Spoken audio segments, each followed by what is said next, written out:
Politicando, todas as semanas, na Rádio Transforma. Com Eldad Mário, Lígia Portovedo e José Afonso Ferreira. Moderação de Henrique Prior.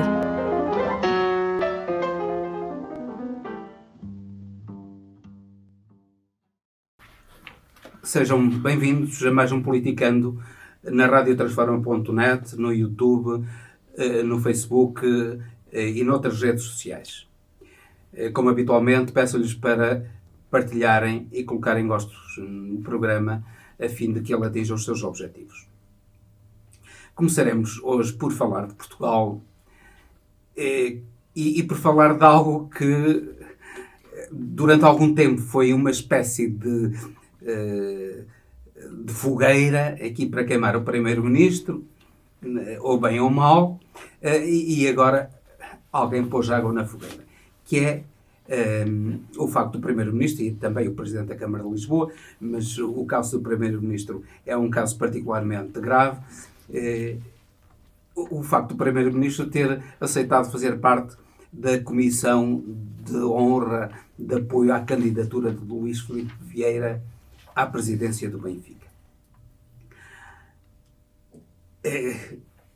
Hoje isso foi esvaziado, mas há algo importante que é necessário comentar, nomeadamente as relações entre os políticos e o desporto e inclusivamente problemas de corrupção dentro do próprio desporto. Eu gostaria, porque as duas coisas andam ligadas e um primeiro-ministro ou um ministro ou alguém com uma posição política importante aceitar fazer parte de uma comissão de honra relativamente a um clube onde se levantam as suspeições, aliás, levantam-se muito legitimamente relativamente a todos. Mas relativamente ao Benfica, neste momento é o que está mais na berra e gostaríamos que, em primeiro lugar, o Eldad, que é um comentador futebolístico, um apaixonado do futebol também, sim, e já foi dirigente desportivo. Já, mas este caso não tem propriamente a ver com o futebol em si.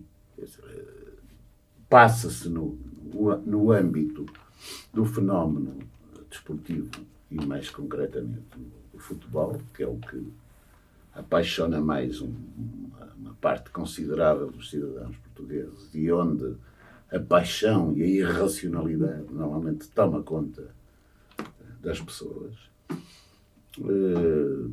Aliás, se não fosse assim, provavelmente não havia futebol. O futebol é um fenómeno de massas, em que realmente os sentimentos clubísticos se sobrepõem à racionalidade.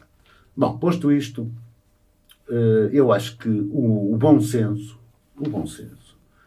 por parte do Primeiro-Ministro, imporia que, muito delicadamente, tivesse abdicado do convite que lhe terá sido feito para integrar a Comissão de Honra, exatamente porque o Sr. Luís Filipe Vieira, enquanto Presidente, está envolvido em determinados processos que são graves e que, aprovarem-se, podem redundar em condenações do próprio. E, portanto, toda esta polémica em torno do Primeiro-Ministro era escusada se tivesse imperado o bom senso. E eu estou a falar do Primeiro-Ministro, também podia falar do Presidente da Câmara, mas, obviamente, também não podemos comparar a importância política e social do Primeiro-Ministro com o Presidente da Câmara, ainda que o Presidente da Câmara de Lisboa seja uma espécie de Estado. De Ministro de Estado. Bom, eu não sei, a acusação está para chegar, o António Costa sabe disso, e a acusação ao Luís Vieira vai trazer a lume situações complexas, mesmo a nível de alegadas tentativas de influência de decisões judiciais E isso é uma inclusivamente a participação na Operação Lex. Exato. Isso é muito grave. Casos da Operação Lex. Agora, o senhor Primeiro-Ministro, o Dr. António Costa, disse que isto era uma questão pessoal, que nada tinha a ver com o cargo que ocupa, e até disse que também já terá integrado a Comissão de Honra de apoio a Luís Vieira, ainda antes de ser Primeiro-Ministro, em 2012 e 2014, não faço ideia. Antes mesmo já terá integrado. Parece que sim, que terá integrado. Mas eu estou convencido que o Sr. Luís Vieira, ao convidá-lo para a Comissão de Honra, convida-o porque ele é o Primeiro-Ministro de Portugal. A importância dele numa Comissão de Honra advém mais do facto... Não me convidou a mim, que até sou sócio do Benfica também. Advém mais do facto de ser Primeiro-Ministro do que propriamente do facto de ser associado do Benfica, um supporter benfiquista. E, portanto, eu acho que o bom senso teria imposto que o Dr. António Costa estivesse delicadamente, naturalmente, estivesse, enfim, recusado a integrar esta comissão de honra. Até porque o problema, fala-se nos problemas das contratações, das fraudes que há nos problemas das contratações. Sim, embora isso seja transversal do ao hacker, futebol. Do hacker, do Rui Pinto, parece que está a trazer a lume circunstâncias complicadas, inclusive contratos, alguns contratos que são uns para entregar ao fisco, outros que são para guardar no cofre. Quer dizer, aqui no mundo do futebol, nós sabemos que é um mundo muito complicado e que está sujeito enfim, a muitas manobras complicadas, de uma teia de interesses que envolve milhões, que são os clubes, os presidentes dos clubes, os empresários, os jogadores. Quer dizer, tudo isto, eu não quero dizer que não haja aqui boa gente, não é? Não quero dizer mas isso. Mas de um modo geral, digamos que é um salão muito mal frequentado e digamos que imporia... Gente de má fama. Imporia o... É claro que eu, até na brincadeira, disse uma coisa que é esta. Uma coisa é pertencer a uma comissão de honra, outra coisa é pertencer a uma comissão da honra. Porque é um pouco diferente. Porque a comissão de honra, enfim, se calhar honra mais os integrantes da comissão do que o comitente, digamos assim.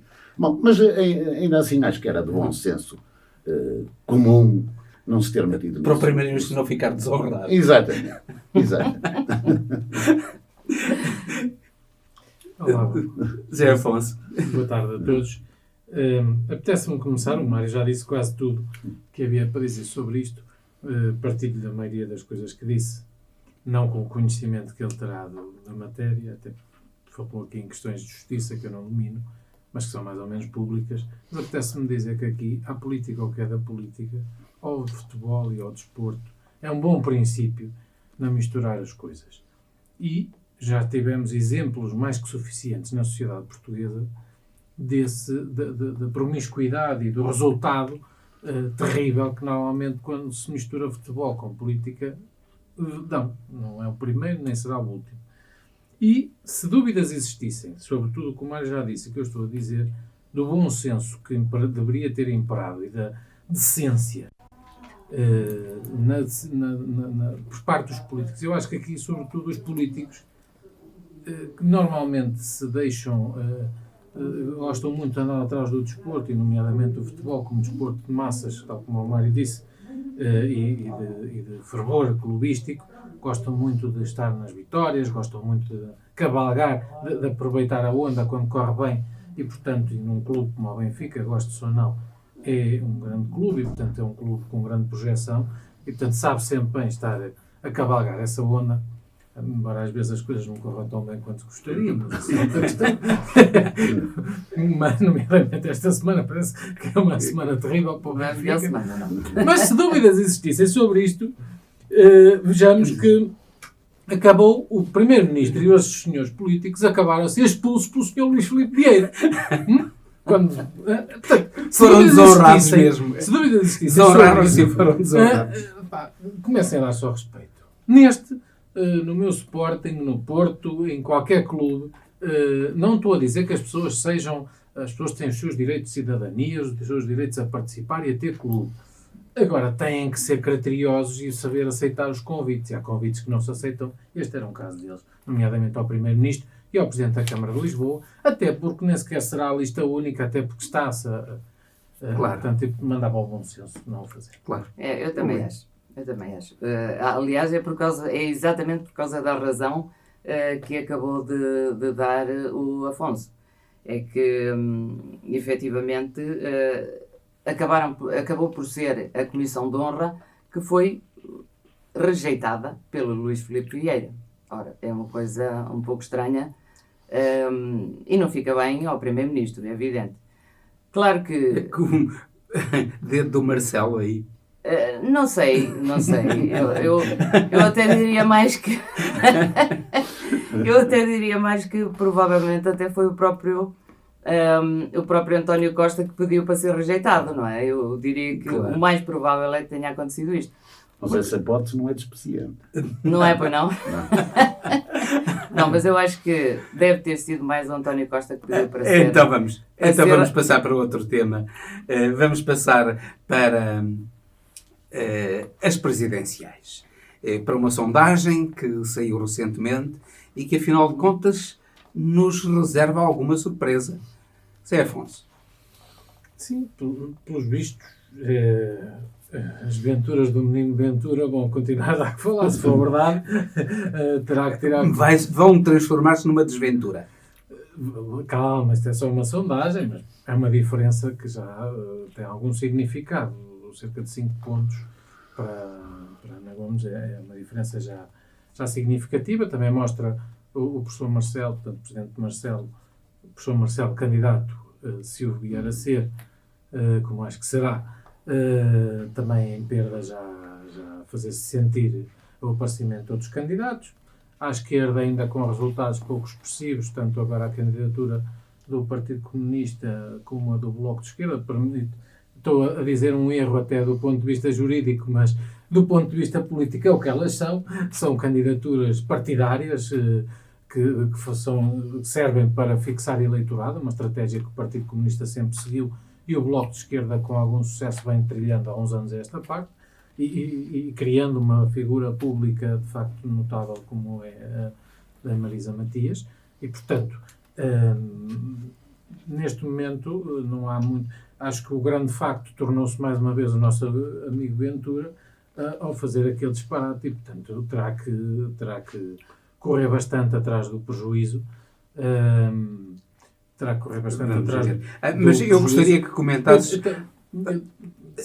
algo que me pareceu importante. Por um lado, o apoio de socialistas à candidatura do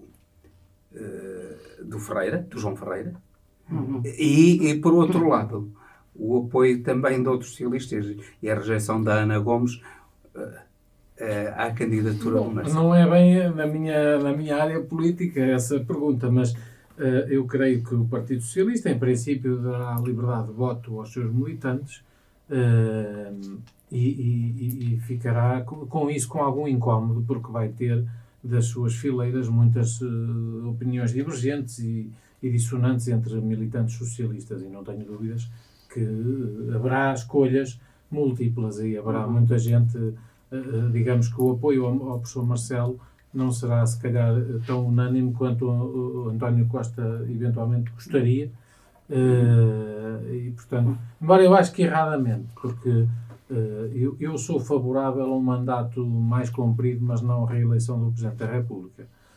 Na minha revisão constitucional, se eu pudesse fazer, a minha proposta seria um mandato único de 7 ou até de 8 anos, mas não haver reeleição do Presidente da República. Porque a história mostrou até hoje que há um Presidente da República, sendo a mesma pessoa e a mesma função, normalmente exercem-na de forma diversa entre o primeiro e o segundo mandato. E, portanto, eu acho que o professor Marcelo do segundo mandato, já não com a pressão da reeleição, não a pressão, se calhar, da ambição de ter mais votos que o falecido Dr. Mário Soares, ser mais popular que o Dr. Mário Soares, que eu acho que estava a fazer um exercício de adivinhação, mas eu acho que será o seu grande objetivo do professor Marcelo, mais do que a reeleição, será ser o campeão da popularidade em Portugal, e com um recorde para muitos anos. Eu acho que essa tarefa, se calhar, vai ser difícil. Ser tão fixe como o Soares. Exatamente. A pandemia também deu uma ajuda. Eu acho que o professor Marcelo tem uma dificuldade neste momento. A pandemia deu-lhe cabo, digamos, do negócio.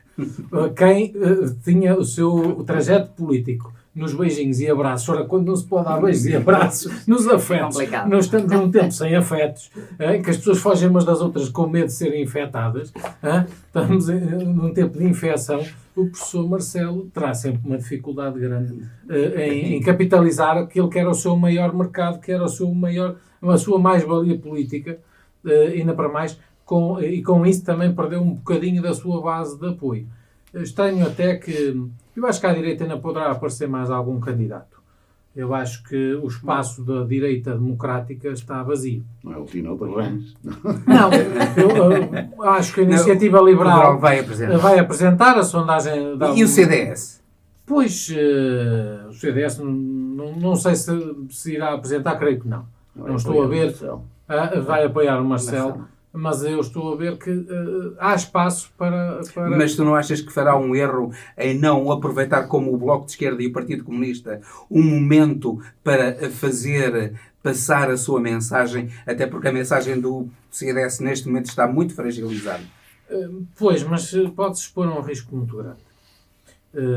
Eu acho que poderia fazer algum sentido. Mas se calhar o risco de ficar calado... Tinha que ser uma candidatura muito forte. Teria que ser, mas teria que ser Vou adiantar que eu já sei que não será, até porque é um apoiante de primeira linha do professor Marcelo.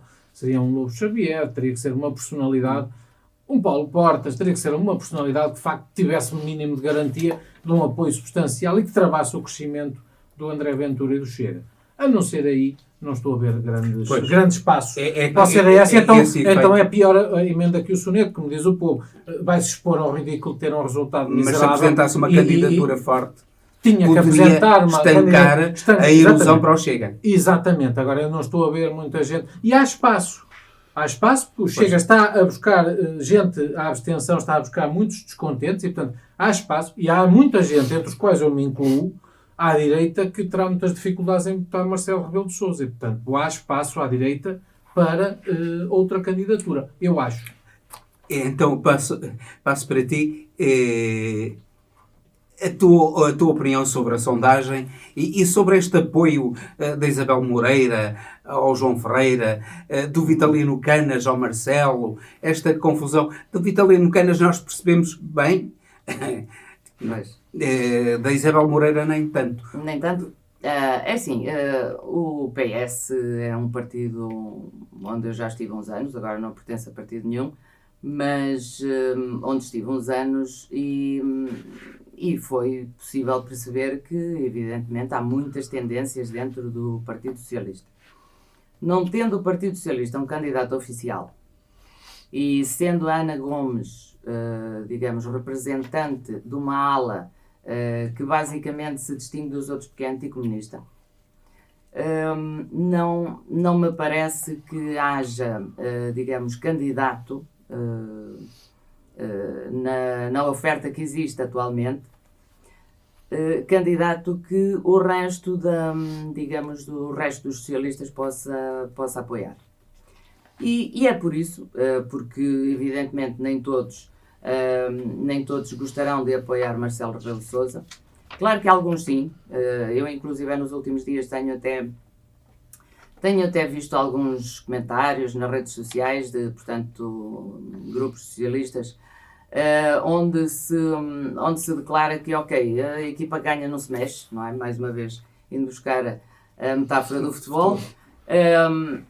Mas nem toda a gente pensa assim. E, portanto, não havendo um candidato que seja oficialmente apoiado pelo partido e, portanto, oficialmente, digamos, o candidato dos socialistas, eu penso que os votos vão se dividir por vários candidatos. E os vários serão Marcelo Rebelo de Sousa, Marisa Matias, João Ferreira e Ana Gomes. Em teu entender, não haverá segunda volta ou haverá? Provavelmente não. Provavelmente não.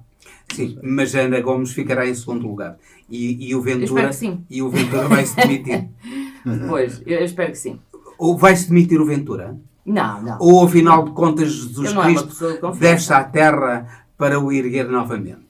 Não, o Ventura não é uma pessoa de confiança, não é? Portanto, o facto de ele ter dito que se ficasse atrás da Ana Gomes que se demitiria, não quer dizer que ele se vá demitir, não é? Não acredito nada nisso. Ele ainda hoje vi uma foto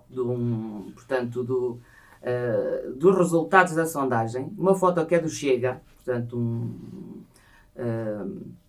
do Chega, onde tinha os resultados do professor Marcelo e logo a seguir, portanto, os votos do Marcelo e logo a seguir os votos do André Ventura, com 9%, seguido da Ana Gomes, com uma barra mais baixa, onde estavam 14,4%. Portanto, é assim que o Ventura vê estas coisas, não é? Portanto, Não, se a assim realidade não agrada, muda-se. Não, é assim a honestidade do Ventura. Pois, é assim a honestidade do Ventura. Se a fotografia não agradar, muda a fotografia. Pronto. E se for preciso, tira da fotografia o personagem, não é? Se ele não agrada. Não agrada? Já apareceu já na história sucedeu isso muitas vezes.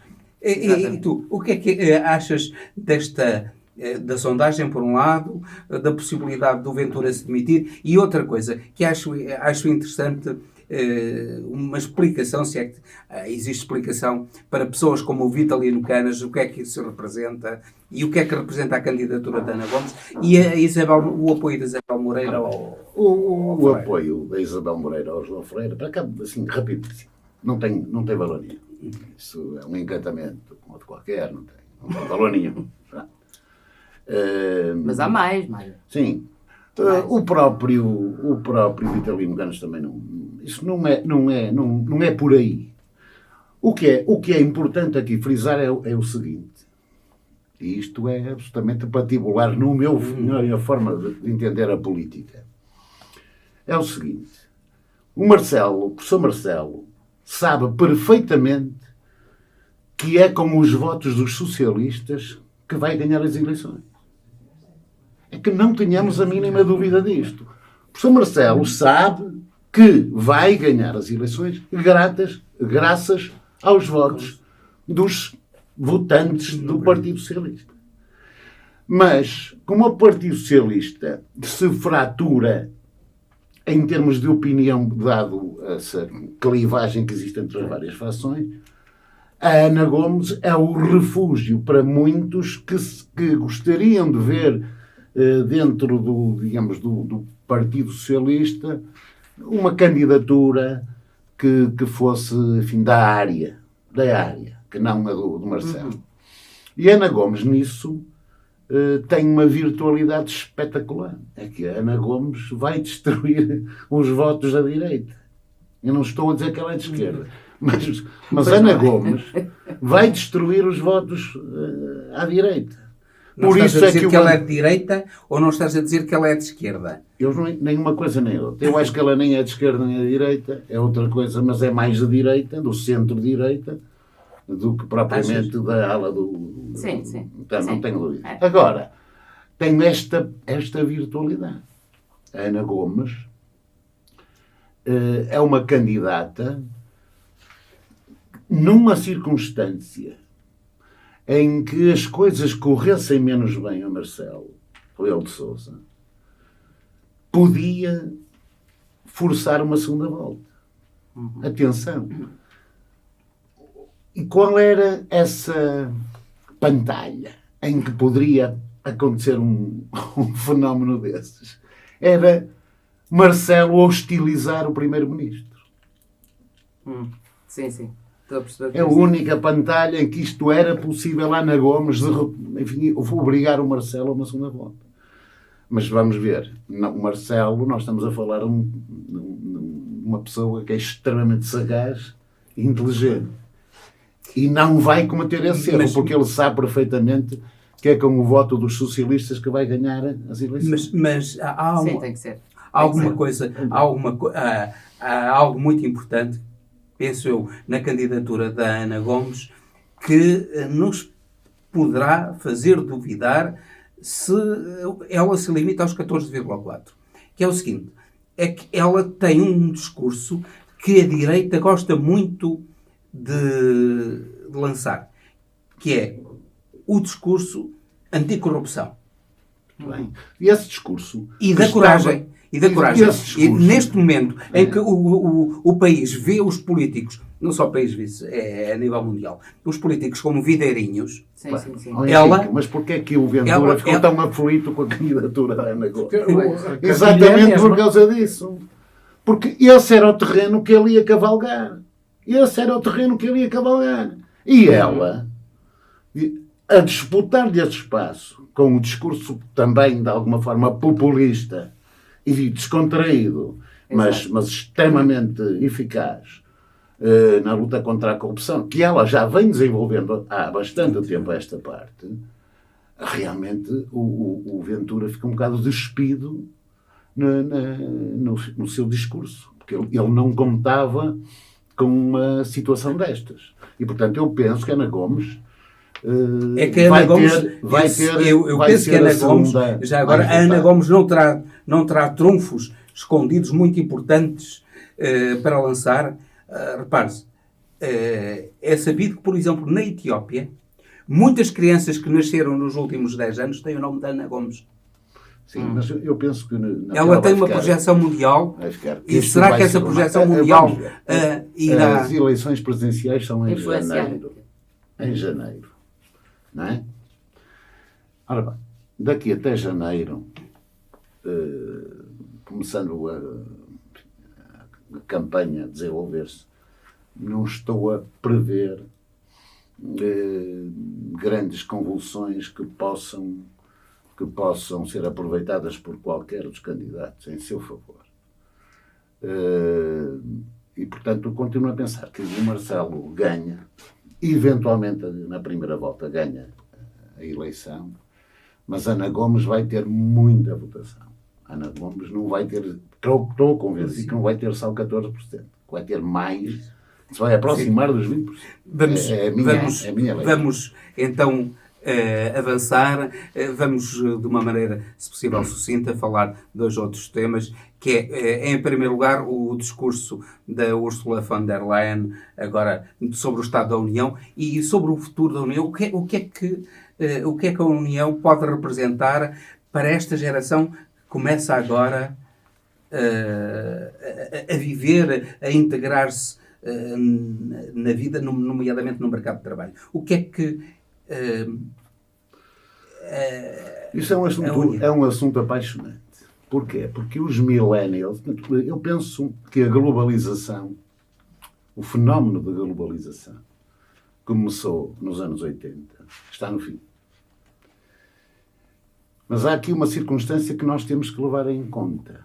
É que os millennials, ou seja, aqueles nascidos já depois do ano 2000, daqui, na década de 30 em diante, serão as pessoas que vão tomar conta do mundo. São eles. Uhum. E mais estão feitas creio que estão feitas as contas em que essa rapaziada que terá entre os 30 e os 45 anos, enfim,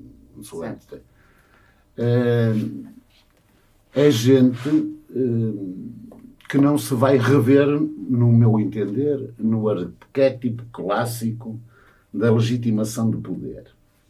E, portanto, vai haver aqui uma questão que é preciso pensar muito a sério nela. designadamente em termos de democracia.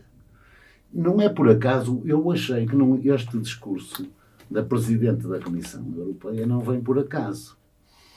Ela, creio eu, já de alguma forma prevê que a Europa ou resolve o problema das pessoas, ou podemos ter questões de ordem política e económica graves, e designadamente a democracia atravessar um certo pântano. Eu estive a ler uma coisinha rápida, que houve um relatório elaborado por um estratega do banco, do Deutsche Bank, do tal Jim Reid, que diz que se aproxima a era da desordem. Ora bem, a era da desordem não quer dizer que ande tudo aí aos tiros, não é? Mas é, no fundo, o abandono desta organização clássica dos interesses, dos sistemas, e que vai trazer coisas interessantes, porque, entretanto, há fenómenos políticos que vão estar na ordem do dia, que é a ultrapassagem que a China provavelmente vai fazer em termos de PIB aos Estados Unidos. E isso vai criar um eixo russo-chinês fortíssimo, que,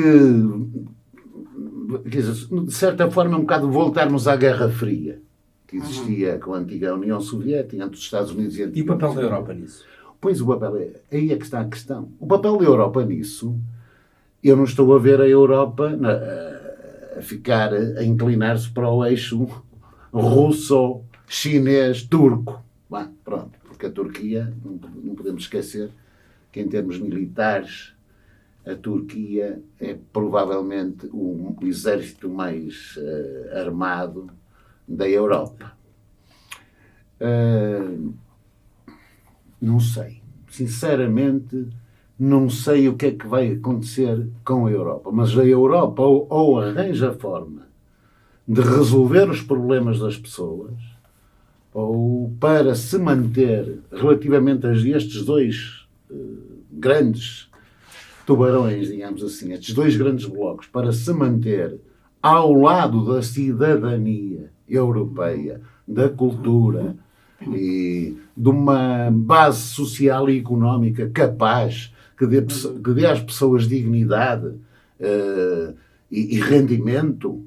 Não é por acaso que ela já vem levantar ali o problema de um rendimento mínimo básico, de um salário mínimo europeu. É claro que isto daí até lá isso é complicado, mas é já um farol no sentido de alertar as pessoas para uma realidade que pode ser muito preocupante. Eu já agora gostava de te lançar uma questão. A ligação entre a Europa e a África não será uma alternativa a uma submissão, digamos assim, ao interesse ou do Bloco Sino-Soviético ou do Bloco Americano? Do Bloco Americano, que tem na América do Sul o seu quintal, não é? Sim, mas eu não estou a prever muito bem isso, porque, enfim, tirando a África do Sul, o resto do continente africano, eu creio que já estará completamente tomado por chineses e americanos. Penso eu. Enfim, mas eles têm muitas ligações à Europa. Sim, nomeadamente língua. E a língua, mas nomeadamente a língua, que é muito importante. Eles não têm a língua chinesa. O português, o francês e o inglês. Mas são as línguas, o português, o francês e o inglês são as línguas da África. Mas isso não são normalmente as línguas étnicas, como são de tal modo numerosas, não são línguas de comunicação geral. O português, o francês e o inglês, ou o inglês, o francês e o português, são... Mas não tem sido suficiente. É o que parece.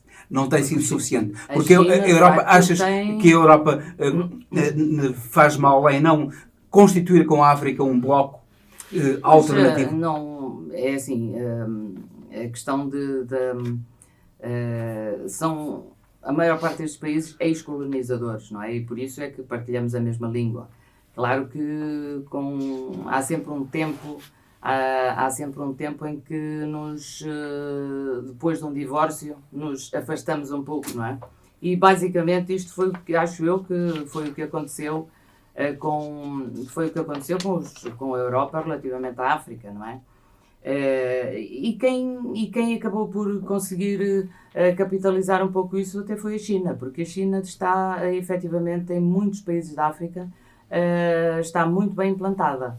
Portanto, muitos interesses chineses em países que, por exemplo, é de língua oficial portuguesa, e portanto os chineses estão efetivamente muito bem implantados. Portanto, não temos conseguido fazer realmente essa ligação. Também não sei se ela é suficiente para fazer frente a um bloco sino-soviético, não é? Mas Penso que tu, não será. desculpa, achas que o futuro da Europa vai ser como diz o futuro do mundo, vai ser num contraciclo da globalização, numa dispersão e não de uma união? Eu também acho isso. Também acho. Tu estás de acordo com isso? Tenho algumas reservas, mas antes disso, o discurso teve alguns aspectos importantes, embora eu acho que tenha ali um conjunto de lugares comuns e passava um bocado ao lado daquelas para mim que são as grandes questões.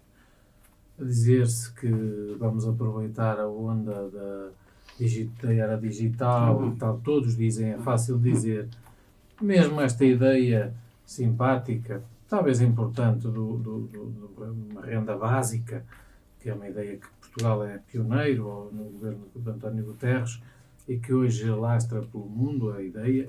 Não é propriamente não é renda básica, mas o Sim, salário mínimo sim, europeu. O salário mínimo pronto. europeu. Eu falei há pouco da renda básica, que não é mesmo. Sim, A não é a questão da mesma renda coisa. básica já debatemos aqui Não é na a Rádio mesma- Transforma e vamos voltar a debater a questão da renda básica. E, portanto, tem um conjunto de ideias, mas que eu acho que as questões principais que a Europa deve avançar têm a ver com a questão do federalismo, sim ou não, com a questão da harmonização fiscal, com a harmonização das leis laborais. E esta, incluindo, e estamos a falar da China, as leis laborais têm que ser estendidas à Organização Internacional do Trabalho, e aí é que se tem que debater. Questões internacionais para haver sã concorrência Não entre haver todos os dumping. Estados. Todos os Estados. Não haver Ok? dumping social. E justiça social. E nós não podemos com isto descer os nossos trabalhadores, agora fazendo o meu discurso quase sindicalista, mas não podemos fazer descer os trabalhadores europeus para o nível dos chineses. Temos é que elevar os chineses, os indianos, os paquistaneses para o nível dos europeus e dos americanos e portanto aí acho que o discurso poderia ir mais à frente nisto e acho que fica por ideias simpáticas, mas não vai ao fundo das ideias. Andamos sempre na tona dos dias a dizer coisas simpáticas e a Europa tem que ir. E a Europa tem que perceber de uma vez por todas que não há... As relações entre Estados não são de amigos. Esta coisa que diz, os ingleses estão-nos a dar mais uma vez uma lição. Os Estados têm interesses legítimos. Tal como as famílias, como as empresas, os Estados, os povos, têm interesses muito específicos. Nós, por exemplo, os portugueses, e falando da África, somos, passa a expressão, uns totós. Desculpem-me a expressão. Eu gosto de simplificar as coisas, porque nós não aproveitamos, já aqui disse num dos programas, o nosso capital temos 260 milhões de falantes. Isto na Europa tem um peso enorme e nós não aproveitamos esta mais-valia. Andamos sempre com o chapéu na mão a pedir fundos e não sabemos aproveitar que nós não temos direito, nós temos direito a exigir fundos e não a pedir, mas não nos fazemos. Temos uma CPLP que é o que é e portanto temos esse conjunto de questões e eu acho que a Europa anda aqui um bocado perdida com os seus problemas internos. Temos também o problema das migrações, que a Europa tem um problema gravíssimo, continua a ter um problema gravíssimo, de ser um porto de abrigo, e continuamos por resolver, porque nós temos que resolver os problemas, nós temos migrações, mas a Europa também tem que se empenhar em ajudar a resolver, neste momento a Europa é uma das suas grandes debilidades é a política externa. Não existe. Não existe. E ao não existir, o que é que nós permitimos? É o bloco sino-russo, é os Estados Unidos por outro lado, e a Europa não existe. Não fala uma só voz, e com isto deixa o espaço livre. O que a Europa devia fazer era, de uma forma firme, por exemplo, obrigar, além da questão do trabalho, da harmonização do trabalho, obrigar os outros países a ajudarem-nos a ajudar os povos que exportam, digamos, por causa da miséria, gente para a Europa. E estas são as grandes questões que eu acho. Era uma solução. Claro. Vamos passar agora então para duas breves palavras sobre o arder do Pantanal. Horrível. Horrível. É o regime bolsonarista no seu pior. O Pantanal está a arder há mais de um ano. Há mais de um ano que está a arder o Pantanal. E a desmatação é cada vez maior, e isto vai criar problemas no ecossistema que são muito difíceis São de problemas reparar. para o Brasil e para a humanidade. E para a humanidade. Não só para o Brasil, mas também para a humanidade. Aliás, já agora, os problemas do Pantanal decorrem efetivamente da desmatação também da Amazónia. Estive a Uma ler agora desmatação sobre isso. criminosa, Da Amazónia. e em que os dirigentes indígenas estão a ser assassinados. Pois. E que depois seca todo, na prática, acaba por secar toda a zona e, portanto, contribui para que depois estas coisas possam acontecer. É um regime de extrema-direita. É o que é. As pessoas não têm importância e a natureza também não. Mas a Amazónia, sobretudo, já era desmatada há muito tempo e os governos do PT não conseguiram travar isso. E, portanto, Pois este é um problema que extravasa essa leitura aceleraram. simplista. Este Aceleraram-se. problema extravasa esta leitura simplista que o regime de extrema-direita, ou que seja, não protege as florestas. Eu acho é o seguinte: voltamos às grandes questões internacionais. Um país como o Brasil, países como em África, há patrimónios que são da humanidade. Uma Amazónia da humanidade, não é do Brasil, e o Brasil não tem condições, nem tem estruturas técnicas, nem financeiras, nem nada, para proteger aquilo. Aquilo tem que ser protegido por organizações internacionais e que imponham condições ao Brasil, e tem que ser a humanidade e contribuir também a humanidade, porque nós beneficiamos daquilo, todos. E devemos ser contribuintes E também. devemos ser todos contribuintes. E vamos terminar então agradecendo a vossa atenção, pedindo que nos ouçam, que partilhem o nosso programa, que subscrevam o nosso canal, que coloquem gostos, desejando a vossa presença na radiotransforma.net, no YouTube, particularmente no YouTube, este programa que trouxe um contributo significativo para a discussão de problemas importantes que afligem o mundo de hoje.